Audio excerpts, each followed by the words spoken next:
restaurants that people aren't eating, shut down the tables that nobody playing, maybe add a couple of fucking slot machines, but don't fucking close down on a fucking Saturday night a nice little game of craps. I go, this is ridiculous. And he goes, well, we've got our customers and they know what happens when we have shift change. I go, so that was a shift change. And then he said, yeah. And then I go, oh, who else left? And then he's all this conversation's over. I was like, all right, fuck it. I went and got my car and got back on the fucking horn with you guys and argued about, had to listen to some fucking kid that's never been to the Middle East tell a stage full of people that lived in Israel how much he knew about the conflict. It was the weirdest fucking thing. Hakima, can you imagine if fucking you had a fucking room full of people where you guys were all from the local Chicago area, and then you had some young kid that came in that watched one YouTube video, read one book about Chicago, and then lectured to you about, I don't know, the crime in Chicago. Would you have a problem? 100%. Yeah, that's what it was. Fucking guy was a retard. By the end, I don't block people except for Edmund, but I ended up blocking this guy. He was so fucking annoying.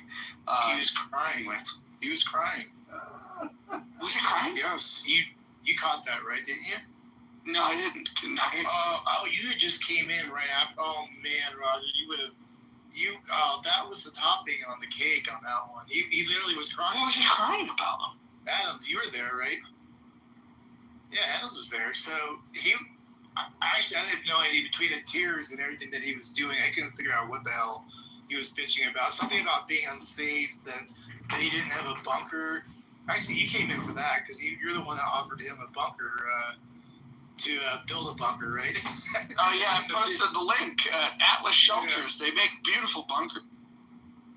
Yeah, that was the first time I've ever heard whatever that. Oh no, you're talking about the guy Ross. I'm sorry. That guy was a troll. About? This other guy was Josh. Yeah. This is Josh that was going off. That was like, I mean, here's the weird thing.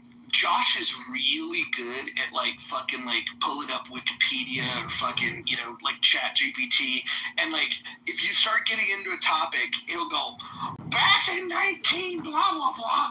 And it's like, dude, let's have a fucking conversation. Because you go one layer beyond whatever he fucking said, and then his thumbs don't type that fast, so then he's fucking dead and he can't talk about it.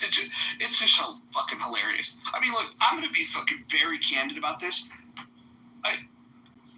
There might be a half a dozen people on this app that are super well-versed in what's going on in Israel and the history of Israel. I mean, there's a lot of Jewish people on here. There's a lot of people that have lived in Israel. But there's maybe a half a dozen that are, like, scholarly about it, right? And if you have real conversation, they'll admit this to you, right? They'll admit it to you. And this fucking little twerp from fucking Ohio that drives a truck that read one book and watched a fucking video. He had to keep prefacing everything by, do you know who Benny Morris is? He's telling a room full of fucking, like, Israelis and Jews, saying, do you know who Benny Morris is? And then he'll go and he'll give you one Benny Morris quote, and then fucking, and then you start asking him, like, what else he might know about Benny Morris, and then he's done, because his Wikipedia article. Yeah, he tried going the Noam Chomsky route as well. That didn't work. Yeah, I was there for that. The Josh guy, right? I was kind of away for a little bit. Yeah, the guy was, oh man. It was a little twerp. Here's the richest part. You guys are going to love this.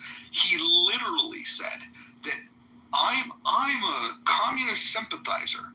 And with this commie sympathizing ways, I said, wait a minute, you come in here on this humanitarian mission saying that Israel and the U.S. are somehow doing something wrong, but do you know that in the last century 100 million people died because of communism? And then he's like, oh, those numbers are a little inflated. I go, okay, let's be the most charitable. In China, Mao in the first 4 years killed 50 million people. By the time he's done, it was up to about 65 million. Let me welcome some people up if they want to come up. I see my friend Ken Frankel up in the building. It's so good to see him. I've seen him yesterday for the first time since I've been back. Really cool to see him. But anyhow, this little twerp was trying to tell the room that the CCP has been a net benefit to the people of China. And I go, well, what about the 65 million people killed, the 50 million that were killed in the first 4 years?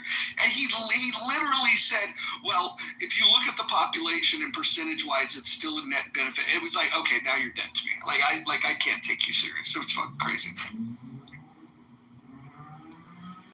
Let me get David Katz up here. Ken, what's going on? Can you make some sense of all this stuff?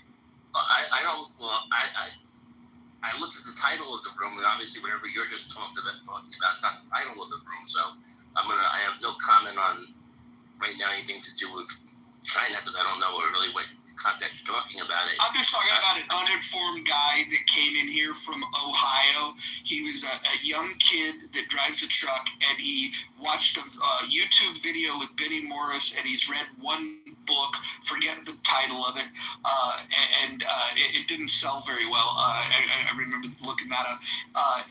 And that was his experience on the state of Israel and the conflict with Hamas and with Iran.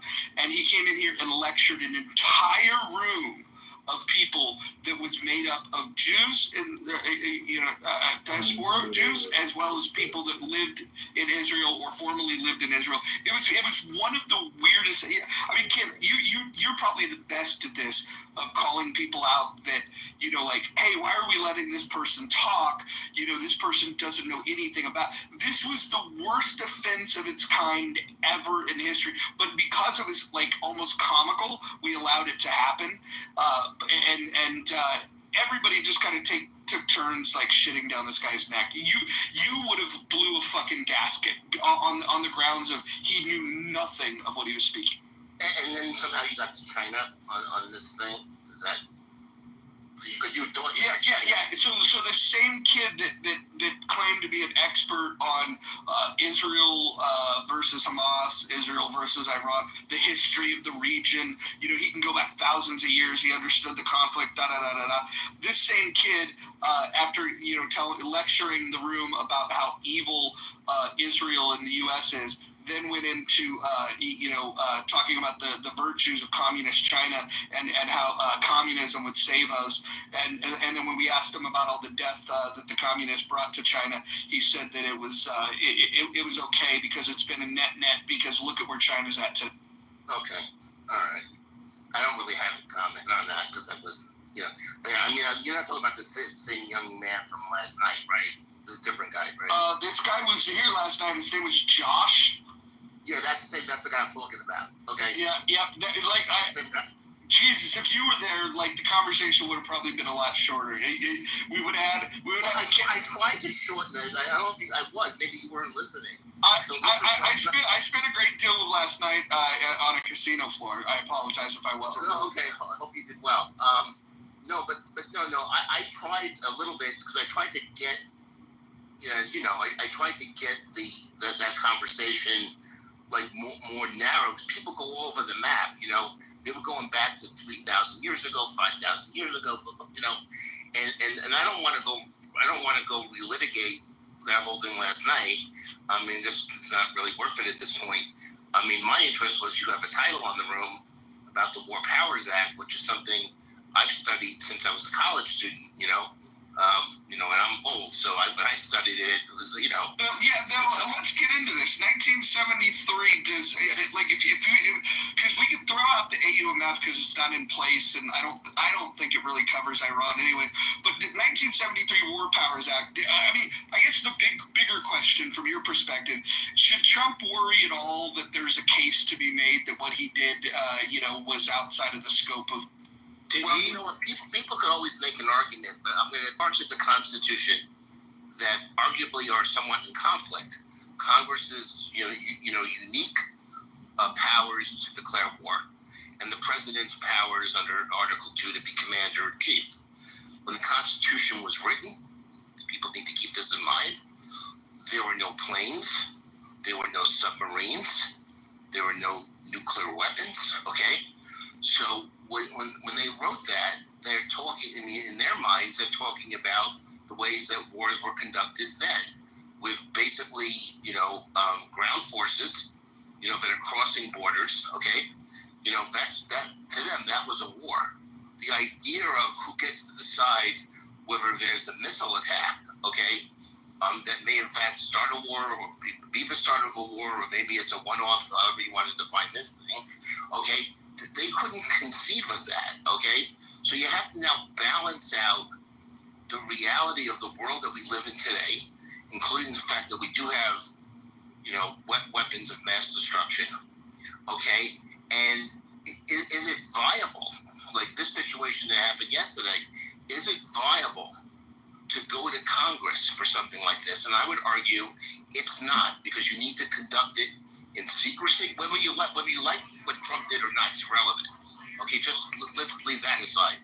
He did what he did. Okay, if you were to conduct an operation like that, okay, how do you need secrecy. You can't debate it with 535 members of Congress. And they have put processes in place. We haven't heard a lot about it on the news, but I do know it happened. They have been all sorts of attempts to try to balance out this congressional power, right? So one of the things that happens in a situation like this, okay, in terms of who gets notified in advance, okay, maybe it's only an hour in advance or 2 hours in advance or whatever. There's something called, it could be a day in advance. It's up to the president, but there's something called the Gang of Eight, which are 8 senior members in the House and the Senate that are the majority and minority ranking members of like the Armed Services Committee and I think maybe Foreign Relations, in both houses that get notified. Okay, so they can say that they notify, that they just didn't, they don't need their permission. They just basically notify them, this is going to take place. And so no, I don't believe he needed it. The more complicated question on the War Powers Act, just to give an example, where I think it's a better debate actually than this thing for now, is when Hillary Clinton was Secretary of State. This is the Obama administration, and there was a civil war in Libya, and the United States started sending missiles into Libya. And Tim Kaine, who was actually Hillary's running mate when she ran for president, okay? So, you would think generally ideologically aligned. Tim Kaine has been a big advocate of always trying to get the War Powers Act, and saying you need to go to Congress. And so even though Hillary was Secretary of State, she wasn't Secretary of Defense, but nonetheless it was the Obama administration and her that were supporting these missile attacks into Libya. He was saying they need to stop that unless they get congressional authority. Okay? And so he was a little bit on the opposite side of where she was. And I think that's a more interesting debate because it wasn't sort of like a one-off. It was a more prolonged, bombing of Libya, trying, they were getting involved in a civil war, and depending on what your views of that are, we don't need to even debate that. I think that's a much more interesting example of where maybe that comes into play. But if you read the language even of the War Powers Act, it still is based on troop movements. It's kind of based on, if you send troops somewhere and you don't have a congressional, the declaration of war, and you don't get a permission from Congress, now you need to pull the troops back, okay? So it's still based on troop movements more than, the types of, significant military stuff that can happen through the air than, in the current 21st century, that we live at. So anyway, that's my thoughts on that. Ken, let me ask you a question real quick, if you don't mind. So I'm just kind of going through the summary of the War Powers Act. It says essentially that it uses the language of within 48 hours, notice has to be given to the Speaker of the House and the President pro tempore of the Senate. Do we still fall within that 48-hour time frame? Well, they go beyond that, but you see, they go beyond that. They actually go beyond that. I mean, in reality, not only does it talk about, do they tell the Speaker and the President pro tem, they actually tell, like I said, this Gang of Eight, which is actually a larger group of congressional leadership. Do we know if that notice has been given to the Gang of Eight yet? I believe it has. And just the media is just not reporting on it a lot. that would help. That would help the president's situation if notice has been given to the Gang of Eight. It would be helpful to know if there's some. That's an some important information. context that's missing, TC. That I feel like is very crucial in bringing to Americans' knowledge. Like, I yes, can lend some insight into this discussion. Yeah, let's go. Let's get Anson in here. By the way, it's good to see some of you folks here. TC, what's happening, brother? Hey, that's actually a really good picture. Is that family? You got that? That's my wife. Yes. Awesome, man. You look very happy, and so and I like to see the changes that I feel like I'm a softer, gentler person, and I feel like you've kind of changed some of your positions over time. And so, anyways, welcome. Yeah. But I want to get to Anson because Anson's got a lot of knowledge. For those of you that don't know Anson, let me go ahead and refollow him with my new account. Anson's got experience that most of us will never gain, and probably wouldn't have been able to handle anyways. Anson, go ahead. Gang of Eight is 8 members of Congress, the majority and minority leader of the Senate, that's 2, the same for the House, that's 4, and the ranking member and the ranking minority member of the House and Senate Intelligence Committees. That's a 2 each, total of 4. 4 plus 4 is 8. The Gang of Eight has been included in notification of the situation.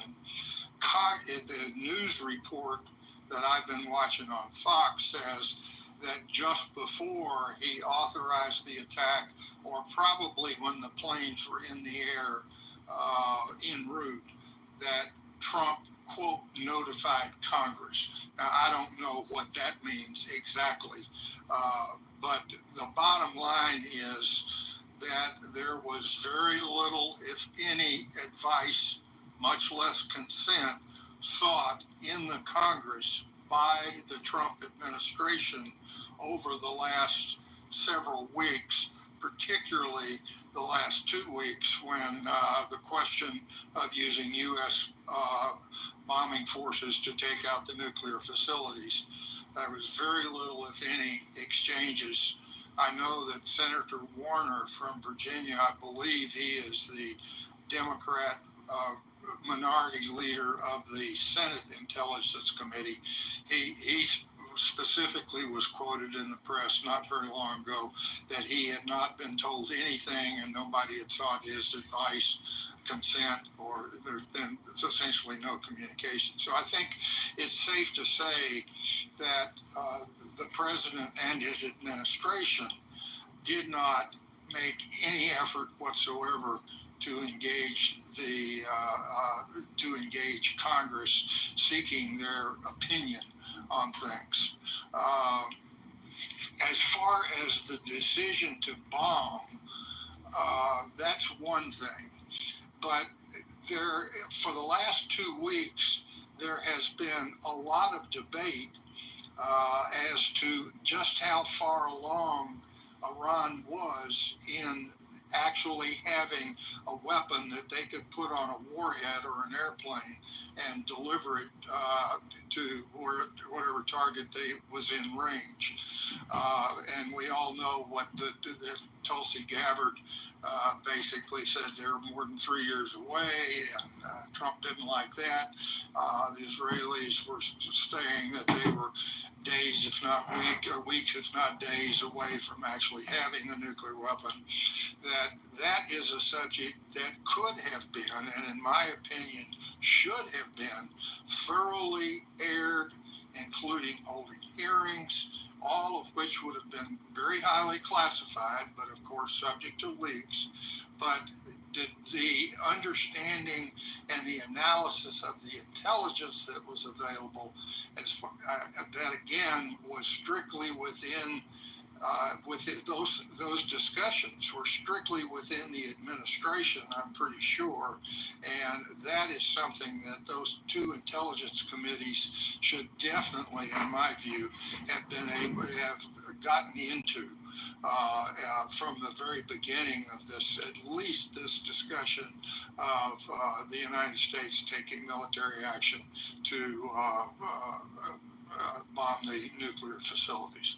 That's my that's my understanding of things so far, and I'll let you all discuss from here on out. What's the value with that necessarily? Because you go back some years ago, we constantly were told that supposedly we understood, like we as a country understood where North Korea was on their development plans, and obviously we were way off, right?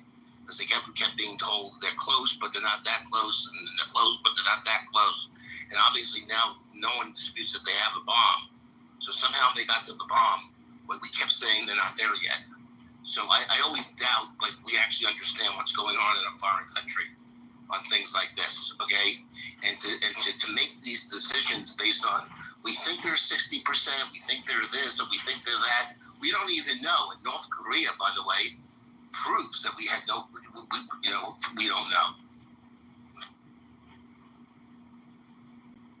Well, first of all, I would say that having the material is one thing. Having a deliverable explosive device that will work is another thing.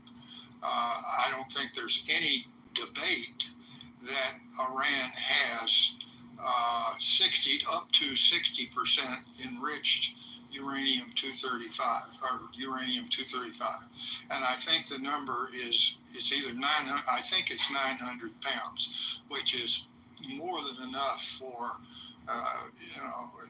you can make a bomb with 3 or 4 kilograms, about 2 pounds per kilogram. So they've got plenty of material that it wouldn't take long to put it through the centrifuges to get it up to 90%. And I think all that information is coming from the IAEA, the UN inspectors, as to the amount and the level of enrichment. So I would say that is probably pretty good intelligence, but then again, you'd have to get into the highly classified ways and means and everything else to really get a clear understanding. But to be able to take that material and to put it into a bomb that will actually work. I understand, but that wasn't my point. We definitely had more transparency because of the IAEA with Iran than we had in North Korea. My point, though, is we're often wrong, okay, about understanding where some hostile country is on developing a weapon system, and this thought process that somehow we could debate this endlessly in Congress before making a decision when we know that there's we know they're on the continuum. It's not like they're starting at zero, okay? And so where they are on a continuum, and you want to say, let's guess, okay? If you guess wrong, by the time you realize you guessed wrong, they have it, okay? That's the problem, okay? At some point, you have to make a decision. I agree with that, but let me, and I am not advocating in any way that we have a full and open debate in Congress ad infinitum as to the pros and cons of this information. But the way the system is supposed to work, and it doesn't work very well, but the way the system is supposed to work is when intelligence and I'm not talking about the decision to bomb. I'm talking about the confusion in the intelligence as to whether or not it's right, wrong, or somewhere in between. That the process is supposed to be the intelligence agencies are doing their thing, and the national security operation within the administration, which is Defense, State, and the National Security Council, and all those staffs, they take that intelligence information and distill it. Well, the congressional element of that is supposed to be, and in my view should be, the House and Senate Intelligence Committees, so that Congress gets into the evaluation of the intelligence early on. And I don't think that happened this time. And my point is, it should happen. But I'm not in any way suggesting that every member of Congress should be able to get up on the floor of the House and, in an unclassified manner, try to debate the pros and cons of what the highly closely held intelligence is. But there is a process that's supposed to work, and that's it for now. What do you guys, if we had to suspect the next move offensively from the U.S., what's the next target that would... Boy, oh boy, I'm gonna let the rest of you talk about that. That you're asking, what's the next step towards the quagmire, Mojo? That's a big question. Well, we identified the 3 targets that were a must, and of those, there was one target in particular that everyone felt was the most critical. I'm just wondering what, in the level of importance, like what 4, 5, and 6 might look like. Clearly, we would know in terms of the U.S. government, as well as Israel. I'm curious if anybody here knows what those are. They additional nuclear sites? Are they places where missiles might be held? I'm just kind of curious what we think might be the next strike, because I don't think we're done. I think Trump. I would argue best speech he's ever given in his life, mainly because he kept it so damn brief. He basically said what had happened, and then he laid it out, the conditions that, hey, if they don't come to the table to discuss peace, we've got additional targets, God, and then he did the God bless for everybody. But I that was best speech he's ever given. I'm just curious when he said that there's additional targets identified, what I think, can I tell you, Mojo, Israel please? has a very, very good understanding, and because they do, I'm sure we do as well, because of sharing intelligence. But where do they store their ballistic missiles? They've got about 2,000 missiles. They did before they started this latest round. They've got about 2,000 ballistic missiles. Where are they? Blow them up. Where do they manufacture their ballistic missiles? Where do they do that? Blow them up. Same for drones. Where do they keep their drones? Where are the bases that they keep the drones? Drones are harder because you can build a drone in a garage, but like the Ukrainians are doing. But where do they? Because that's the only way they have to actually strike in a meaningful way is through drones and ballistic missiles. They don't have, and if they tried to do a ground attack of some sort against U.S. forces in the Middle East, then with the control of the air that Israel has, they're not going to have much luck. And the first time they raise their head above ground, guess what? We now have 2 carrier battle groups that are in the area, and I'm sure their job is to make sure that there is no overt ground assault that's headed towards the American bases and American personnel around the Middle East. But striking those targets by the U.S. using carrier battle group power projection forces, which they're significant for sure, but that is, everybody says if you just bomb the nuclear facilities and stop at that point, that might be okay.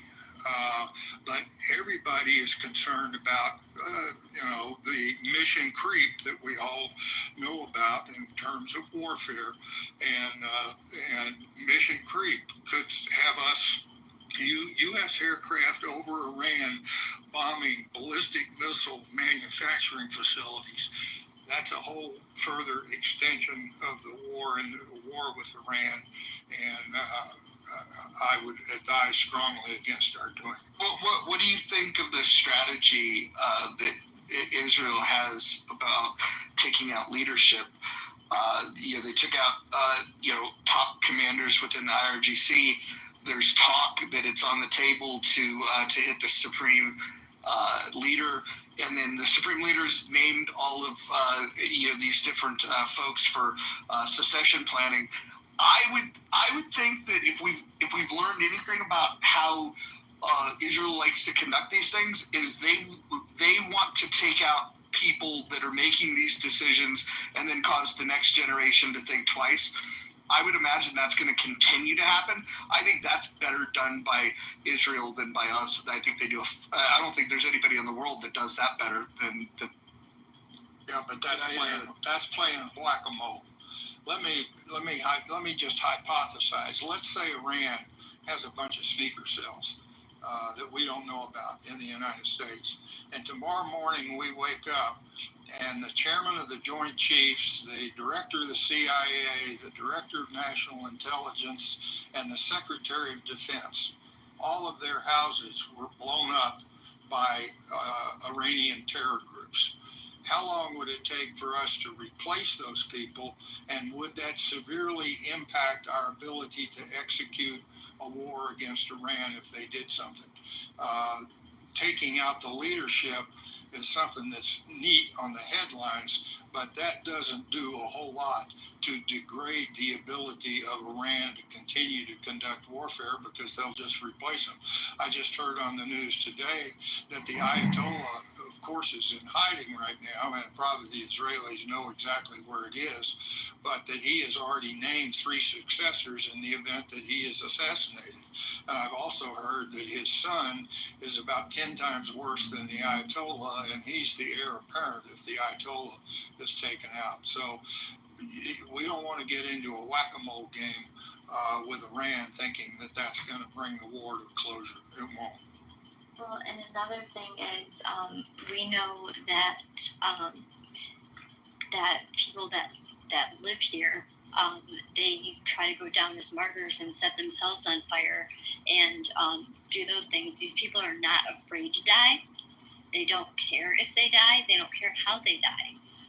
So what's to say that there's not going to be just, somebody in our own country that's just going to strap a bomb to themselves and just bomb a place?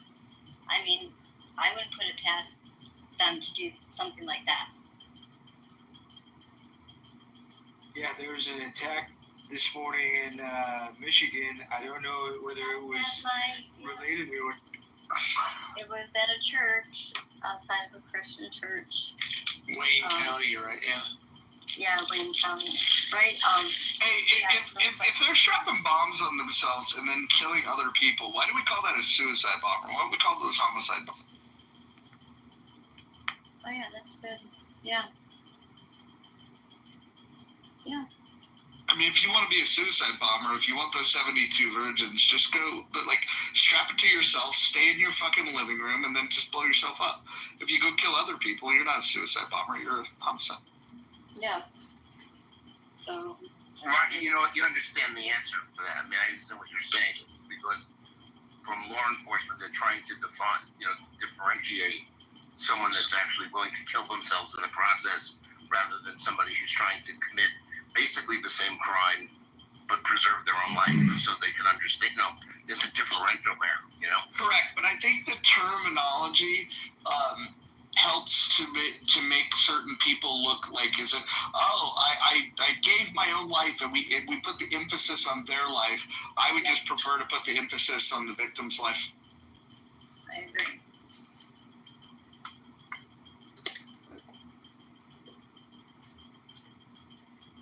No, but that shooting at the church, I don't think that was related. I mean, it could be. I don't know. That's kind of crazy, though. It was right south of Dearborn, just north of Detroit. Which is Elon Omar, right, or whatever the fuck her name. But where she resides? No, where she, it's not where she resides, it's her district, right? Her district. I think so.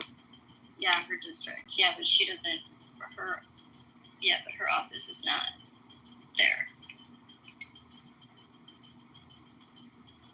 Imagine that. How sad that.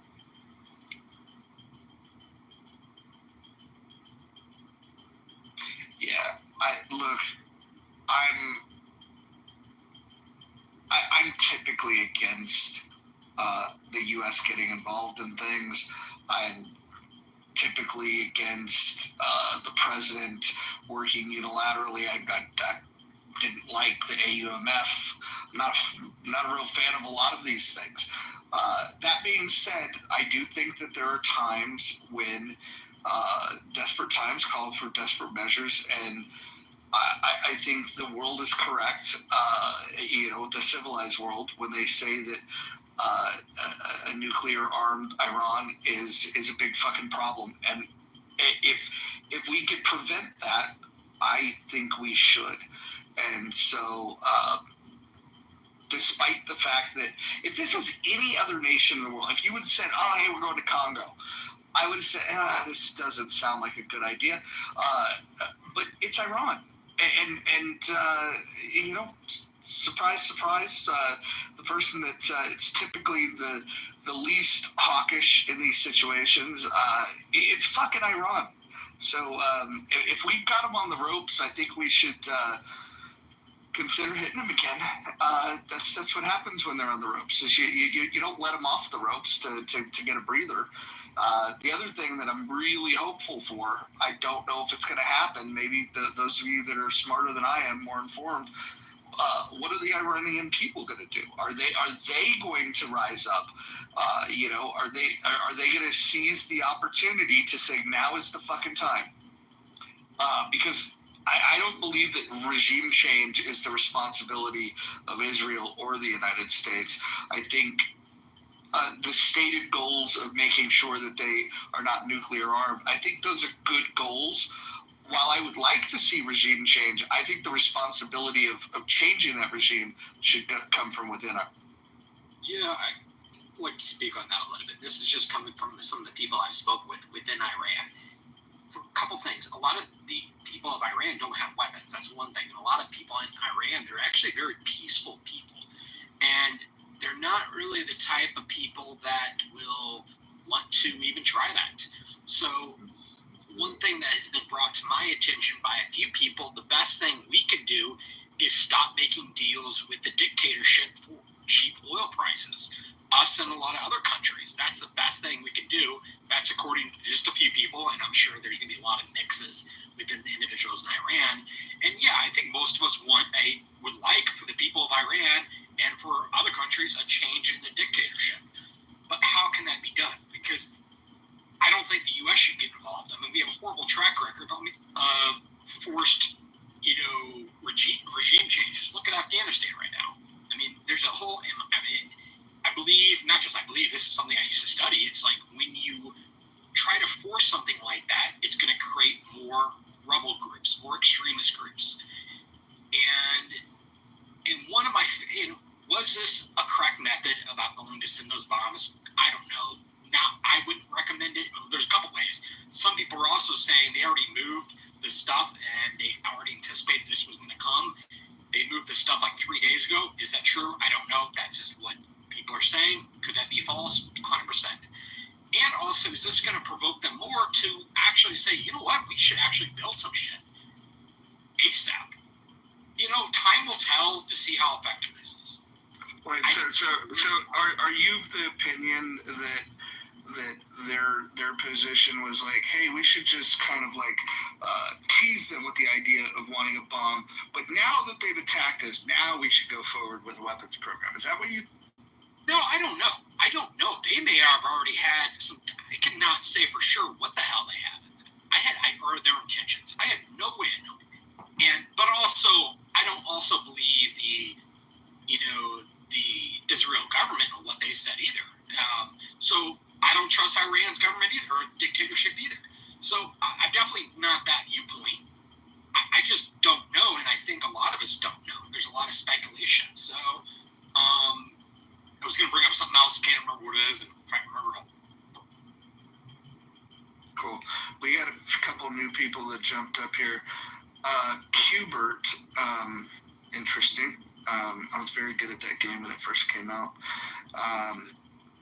Qbert, you want to jump in here? Yeah, I thought that Qbert would appeal to you. I suspected you were in the demographic that